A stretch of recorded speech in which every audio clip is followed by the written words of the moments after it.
আসসালামু আলাইকুম ওয়া রাহমাতুল্লাহি ওয়া বারাকাতুহু। নাহমাদুহু ওয়া নুসাল্লি আলা রাসূলিহিল কারীম, আম্মা বা'দ।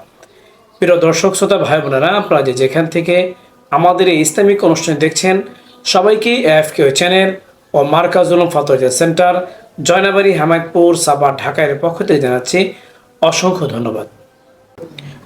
আব্দুল মান্নান ঢাকা থেকে প্রশ্ন করেছে। তার প্রশ্ন হলো, এহরাম অবস্থায় আমরা জানি সেলাইকৃত কোনো জামাই পরা যায় না, সেটি ছোট হোক বড় হোক, যেমন গেঞ্জি, প্যান্ট, সালোয়ার, পাঞ্জাবি, এগুলো পরা যায় না। এখন জানার বিষয় হলো, এহরামের কাপড় খুলে যাওয়ার ভয়ে কোনো ব্যক্তি যদি আন্ডার প্যান্ট পরে, তাহলে তার জন্য এটি জায়েজ হবে কিনা। 2 নম্বর হলো, এটি পরার কারণে তার উপর কোনো জরিমানা আসবে কিনা। আব্দুল মান্নানকে এই প্রশ্নটির জন্য অসংখ্য শুকরিয়া। তার প্রশ্ন উত্তর হলো, এহরাম অবস্থায় কোনো ধরনের সেলাইকৃত জামা পরিধান করা, সেটি ছোট হোক বড় হোক, এগুলো নিষেধ। জামা হোক, সালোয়ার হোক, গেঞ্জি হোক, অথবা ছোট প্যান্ট হোক, কোনোটি পরা যাবে না, এগুলো জায়েজ নেই। এমনকি আন্ডার প্যান্ট যদি কেউ নিচে কোনো ছোট প্যান্ট পরে থাকে, সেটাও জায়েজ হবে না। এই অবস্থা যদি কেউ পরেও ফেলে আর একদিন পরিমাণ যদি হয়ে যায়, তাহলে তাকে দম দিতে হবে। তার জন্য দম দেওয়া ওয়াজিব। একদিনের কম হলে তাকে দিতে হবে না, তবে একদিন পরিমাণ যদি হয়ে যায় অবস্থায়, তাহলে তাকে দম দিতে হবে, তার উপর দম ওয়াজিব হয়ে যাবে। এই জন্য এই সমস্ত ধ্যান ধারণা থেকে বের হয়ে শুধু এহরামের কাপড়, সেলাইবিহীন কাপড় পরিধান করা। এই জাতীয় কোনো শখ সন্দেহ, খুলে যাওয়ার ভয় থাকলে ভালো করে বেল্ট ব্যবহার করা, কিন্তু কোনো ধরনের প্যান্ট ব্যবহার না করা, কারণ প্যান্ট সেলাইকৃত থাকে। আর সেলাইকৃত জামা এহরাম অবস্থায় পরিধান করা এটি নিষেধ। এই মাসলার রেফারেন্স আপনারা পাবেন বাদাই সনায় 3 নম্বর খণ্ডের 210 নম্বর পৃষ্ঠায়, ফাতোয়া ওয়াল ওয়ালিজিয়ার 1 নম্বর খণ্ডের 274 নম্বর পৃষ্ঠায়, আল মুহিতুল বুরহান 3 নম্বর খণ্ডের 428 নম্বর পৃষ্ঠায়, আল বাহরাকে 2 নম্বর খণ্ডের 567 নম্বর পৃষ্ঠায়। যে মাসলার বর্ণনা করা হলো, আল্লাহ পাক রব্বুল আলামিন আমাদের সবাইকে এই মাসলার উপর আমল করার তৌফিক দান করুক। এরকম গুরুত্বপূর্ণ ইসলামিক প্রশ্নের উত্তর জানতে চাইলে অবশ্যই আমাদের ইউটিউব চ্যানেলটি সাবস্ক্রাইব করে আমাদের সাথে থাকবেন। ভালো লাগলে লাইক ও শেয়ার করবেন। তাছাড়া আপনাদের কোনো প্রশ্ন থাকলে আমাদের ইউটিউব কমেন্ট বক্সে আপনারা প্রশ্ন করতে পারেন। এর পাশাপাশি আমাদের একটি এফকিউ নামে ফেসবুক পেজ রয়েছে, সেই ফেসবুক পেজে গিয়ে লাইক ও শেয়ার দিয়ে আমাদের সাথে থাকতে পারেন। চাইলে সেখানেও কমেন্টে আপনারা প্রশ্ন করতে পারেন। আপনাদের প্রশ্ন উত্তর যথাসময়ে দেওয়ার চেষ্টা করব। ওমা আলাইনা ইল্লাল বালাগ। আসসালামু আলাইকুম ওয়া রাহমাতুল্লাহি ওয়া বারাকাতুহু। নাহমাদুহু ওয়া নুসাল্লি আলা রাসূলিহিল কারীম, আম্মা বা'দ। প্রিয় দর্শক শ্রোতা ভাই বোনেরা, আপনারা যেখান থেকে আমাদের এই ইসলামিক অনুষ্ঠান দেখছেন, সবাইকে এএফকে চ্যানেল ও মার্কাজুল উলুম ফাতোয়া সেন্টার, জয়নাবাড়ি, হামায়তপুর, সাভার, ঢাকার পক্ষ থেকে জানাচ্ছি অসংখ্য ধন্যবাদ। হাসান আহমদ নওগাঁ থেকে প্রশ্ন করেছে।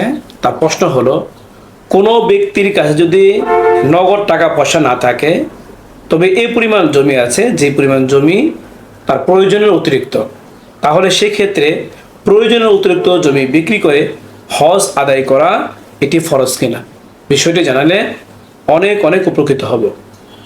হাসান আহমদকে এই প্রশ্নটি করার জন্য অসংখ্য ধন্যবাদ। তার প্রশ্ন উত্তর হলো, যদি কোনো ব্যক্তির কাছে নগদ টাকা না থাকে, কিন্তু দেখা যায় তার প্রয়োজনের অতিরিক্ত কোনো জমি আছে, যে জমিটি না হলেও তার প্রয়োজন পূরণ হয়ে যাবে, পারিবারিক হোক ব্যক্তিগত হোক, সেই প্রয়োজন সে মিটিয়ে নিতে পারবে। যদি এমন কোনো অতিরিক্ত জমি থাকে, যে জমিটি আবাদ না করলেও তার চলবে, তাহলে সেক্ষেত্রে তার জন্য ওই অতিরিক্ত জমি বিক্রি করে হজ আদায় করা ফরজ। এমনিভাবে প্রয়োজনীয় অতিরিক্ত যদি অন্য কোনো জিনিসও থাকে, যেটি ব্যবহার না করলেও তার চলবে, আর ওইটি বিক্রি করে যদি এ পরিমাণ টাকা হয় যে টাকা দিয়ে হজ করা যায়, সেই ক্ষেত্রে ওই জিনিস, ওই বস্তু বিক্রি করে তার জন্য হজ আদায় করা ফরজ। এই মাসলার রেফারেন্স আপনারা পাবেন বাদাই সনায় 3 নম্বর খণ্ডের 45 নম্বর পৃষ্ঠায়, ফতোয়া হিন্দিয়ান 7 নম্বর খণ্ডের 172 নম্বর পৃষ্ঠায়, আপকে মাসাইল আর উনকা হালের 5 নম্বর খণ্ডের 237 নম্বর পৃষ্ঠায়। যে মাসলার বর্ণনা করা হলো, আল্লাহ পাক রব্বুল আলামিন আমাদের সবাইকে এই মাসলার উপর আমল করার তৌফিক দান করুক।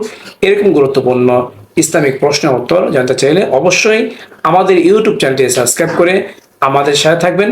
ভালো লাগলে লাইক ও শেয়ার করবেন। তাছাড়া আপনাদের কোনো প্রশ্ন থাকলে আমাদের ইউটিউব কমেন্ট বক্সে আপনারা প্রশ্ন করতে পারেন। এর পাশাপাশি আমাদের একটি FQ নামে ফেসবুক পেজ রয়েছে, সেই ফেসবুক পেজে গিয়ে লাইক ও শেয়ার দিয়ে আমাদের সাথে থাকতে পারেন। চাইলে সেখানেও কমেন্টে আপনারা প্রশ্ন করতে পারেন। আপনাদের প্রশ্ন উত্তর যথাসময়ে দেওয়ার চেষ্টা করব। ওমা আলাইনা ইল্লাল বালাগ। আসসালামু আলাইকুম ওয়া রাহমাতুল্লাহি ওয়া বারাকাতুহু।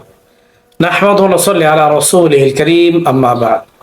প্রিয় দর্শক শ্রোতা ভাই বোনেরা, আপনারা যেখান থেকে আমাদের এই ইসলামিক অনুষ্ঠান দেখছেন, সবাইকে FQ চ্যানেল ও মার্কাজুল ফাতোয়া সেন্টার, জয়নাবাড়ি, হামাদপুর, সাভার, ঢাকার পক্ষ থেকে জানাচ্ছি অসংখ্য ধন্যবাদ। তাওহীদুল ইসলাম মোমেন শাহী থেকে প্রশ্ন করেছে। তার প্রশ্ন হলো, টলি বা হুইল চেয়ারে বসে ফরজ তওয়াফ আদায় করা যায় কিনা? কেউ যদি অসুস্থ হয়ে যায় বিশেষ করে, তাহলে সে ব্যক্তি তওয়াফে জিয়ারত অথবা ফরজ তওয়াফ অসুস্থতার কারণে হুইল চেয়ারে বসে অথবা টলিতে করে অথবা খাটে করে, দেখা যায় তওয়াফের ওখানে অনেক লোক থাকে যারা কিছু টাকার বিনিময়ে তারা কিছু লোককে হুইল চেয়ারে করে অথবা খাটে করে তওয়াফ করিয়ে থাকে। তাদের মাধ্যমে এই অসুস্থ ব্যক্তি তওয়াফ করাতে পারবে কিনা, বিষয়টি জানালে অনেক খুশি হব। তাওহীদুল ইসলামকে এই প্রশ্ন করার জন্য অসংখ্য শুকরিয়া। তার প্রশ্ন উত্তর হলো, কোনো ব্যক্তি যদি অসুস্থতার কারণে তওয়াফে জিয়ারত টলি বা হুইল চেয়ারে অথবা খাটে করে মানুষের কাঁধে করে সে যদি তওয়াফ করে, তাহলে তার তওয়াফ আদায় হয়ে যাবে। এছাড়াও তওয়াফে জিয়ারত করা এটি জরুরি, সেটি যেভাবে হোক না কেন, তবে এটি অসুস্থ ব্যক্তির জন্যই এই প্রযোজ্য। আর যদি অসুস্থ না হয় তাহলে তার জন্য উচিত হচ্ছে হেঁটেই করা। যদি হেঁটে না করে যদি হুইল চেয়ারে বা ইয়ে করে, তাহলে সেটা তার জন্য অনুত্তম হবে, তবে আদায় হয়ে যাবে। তবে চেষ্টা করতে হবে সুস্থ হলে সে যেন হেঁটেই সুন্দর মতো তওয়াফ করে। আল্লাহর ঘরে তওয়াফ করাটা, হেঁটে করা, মুজাহাদা হওয়া, সেটি আল্লাহ পাকের পক্ষ থেকে কাম্য, যা আল্লাহর কাছে অনেক পছন্দনীয়। এই জন্য হুইল চেয়ার বা টলি ওই সমস্ত ব্যক্তিরাই করবে যে সমস্ত ব্যক্তিরা অসুস্থ। সুস্থ ব্যক্তিদের না করাটাই উত্তম। যদি কেউ করে তবে তওয়াফ আদায় হয়ে যাবে, তবে সওয়াবের মধ্যে তাকে কম দেওয়া হবে। আর যে ব্যক্তি অসুস্থ সে চাইলে হুইল চেয়ার অথবা খাটে অথবা কারো কাঁধে অথবা হুইল চেয়ারে অথবা খাটে করে সে তওয়াফ করতে পারবে, এতে তার জন্য কোনো সমস্যা নেই। এই মাসলার রেফারেন্স আপনারা পাবেন সূরা হজ্জের 29 নম্বর আয়াতে, আল মুহিতুল বুরহান 3 নম্বর খণ্ডের 449 নম্বর পৃষ্ঠায়, ফাতোয়া তার খানিয়া 3 নম্বর খণ্ডের 602 নম্বর পৃষ্ঠায়, বাদাই সনায়ের 3 নম্বর খণ্ডের 65 নম্বর পৃষ্ঠা। যে মাসলার বর্ণনা করা হলো, আল্লাহ পাক রব্বুল আলামিন আমাদের সবাইকে এই মাসলার উপর আমল করার তৌফিক দান করুক। এরকম গুরুত্বপূর্ণ ইসলামিক প্রশ্নের উত্তর জানতে চাইলে অবশ্যই আমাদের ইউটিউব চ্যানেলটি সাবস্ক্রাইব করে আমাদের সাথে থাকবেন। ভালো লাগলে লাইক ও শেয়ার করবেন।